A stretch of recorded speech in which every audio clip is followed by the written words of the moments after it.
జొన్న రొట్టె లడ్డులండి. ఒక జొన్న రొట్టె చేశాను.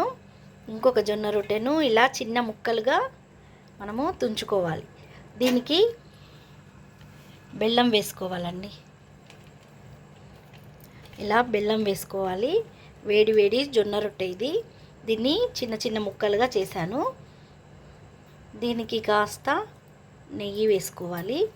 వేసుకొని వీటిని ఇలా మనము బెల్లము, నెయ్యి, చపాతి, జొన్న రొట్టె అంతా ఇలా మిక్స్ చేసుకొని కలుపుకోవాలి.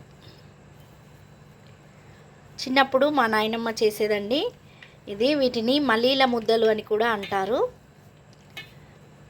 జొన్న రొట్టె లడ్డూలు ఇవి. ఇప్పుడు చాలా టేస్ట్గా ఉంటాయండి. పిల్లలకు చేసి పెట్టండి, చాలా హెల్దీ. బెల్లము, జొన్న రొట్టె ఇలా మొత్తం కలుపుకున్న తర్వాత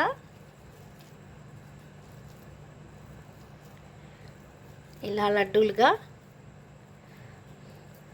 చేసుకోవడమే.